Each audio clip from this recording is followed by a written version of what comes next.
But yeah, he looked like he meant that. As Cambridge with a throw, it's well won in the air by Cleworth, who once he gets up has to defend once more, battling with Lavery. Good strength over the edge of the area by Lavery, tight on the touchline, and a great burst of pace takes him past Cleworth, pulls it back brilliantly, and it's 1-0.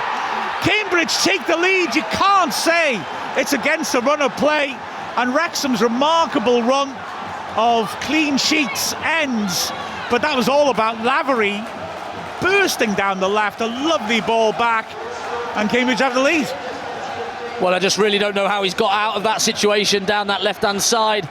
Barnett, Max, both around it, just somehow wriggles out of it and is able to run to the byline, and then from nowhere, it just pulls the ball back onto the edge of the box, and it's Kachunga coming onto it, hits it, drives it into the floor, which keeps it on target, and Howard going from his front post into the middle of the goal isn't able to keep it out.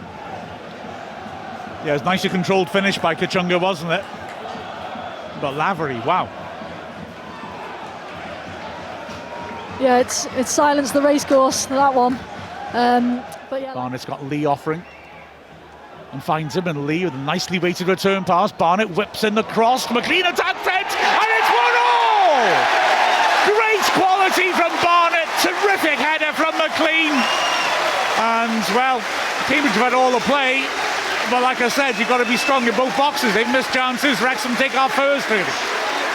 yeah, brilliant response by Wrexham. It's a great ball in by Barnett, like you say, but the movement by James McLean is superb.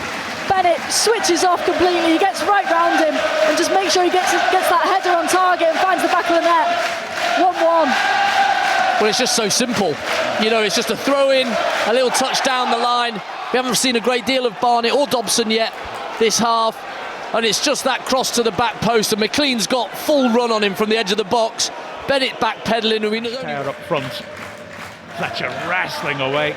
Beaten to it well by Watts. Barnett over the top though. Ooh, important interception by Morrison as Mullin was in behind. Lee's got it well, but he's landed awkwardly. He's okay as he gets up. He just stayed still for a moment. Rathbone with a long busting run, and he's won it. Now then he's got two men marked by two in the middle. Pulls it back. Fletcher! Tees up Stephen Fletcher. Lovely measured finish by the Scotsman. But that was all about Ollie Rathbone. That was epic. Well, if you watched in the first half, or just before, Dobson's gone to close him down and he's chopped back inside, and Rathbone's read that. So the speed he's gone in at, he's still left the trailing left leg just to nick it if he did do it, and he did. And he's able to take the ball off him, and then can you pick out somebody?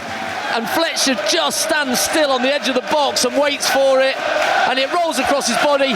Doesn't get a great deal of power on it, but he gets enough on it to put it into that far corner. Ollie Rathbone take a bow. 2-1. Well, we said the atmosphere had gone up since Fletcher and Mullin came on. Well, it's just gone up 10 times even more. Brilliant goal. Ollie Rathbone, take a bow.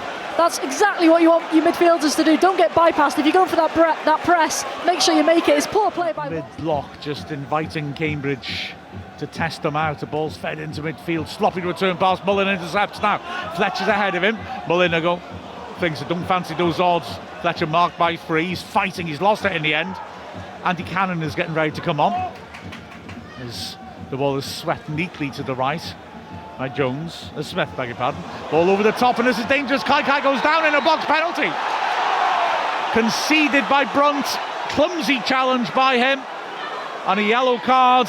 And Cambridge, with 3 minutes left, get a massive decision in their favour. Well, we've had it. Mullin had the ball up on the halfway line and fairly cheaply gave it away. And then it's just a real simple slide ball down the side of Brunt. He's got goal side of him, then he decides to go across Brunt, and Brunt just can't really get out of the way of it and brings him down for a penalty. Didn't look a controversial decision to me, to be honest. I look at the replay now, and I mean, there's not a huge amount of contact, but he's run across him, he's put his arm on his shoulder. The referee's entitled, I think, to give that. Yeah, as soon as you put your arms, you're taking that risk. It's a really good run by Kai, but yeah. So Ndulu will take it. Stands on the ball. Howard hands on hips. Referee makes sure everyone's outside the box. He gives the go-ahead. Lundulu very deliberately takes 3 steps back. Howard arms outstretched, trying to make himself look big. Lundulu then changes the angle, steps up right-footed and sails it in. Howard sold himself. It was an unorthodox run-up and Howard fell for it, committed himself far too early. And in the 89th minute, Cambridge right down the bottom look like they will put an end to Wrexham's winning run. Yeah, well, fair play. He's gone everywhere in that run-up. It's a very difficult one. I haven't seen that one before, but buries it really well. Sends Mark Howard, like you say, Mark, and he's taken a good few minutes with this celebration. He's done about 15 different ones so far. But Wrexham now just need to, try and get back on the ball again and see if they can get another few opportunities. We'll yet to see how long is going to be added on. Into Cambridge's half, just hoping we can get something off the throw, but it might be just too late. Parkinson complaining about how long Cambridge are taking over the set piece, as they eventually do take it. Launched long by Brunt. Mullin can't challenge. He's coming back from an offside position. Cleworth, is he fouled? No. And now Cambridge all of a sudden have a chance to cross once more. O'Connell can't stop the cross coming in. Huge interception by Brunt. Shot comes in from Smith. Big block by Rathbone. Referee looks at his watch. Barnett mishits his clearance and Cambridge in again. And that is the final whistle. The Wrexham fans are angry at the referee, but for me, Wrexham failed to impose themselves on a Cambridge side who, quite frankly, were very good value for getting a point out of that match.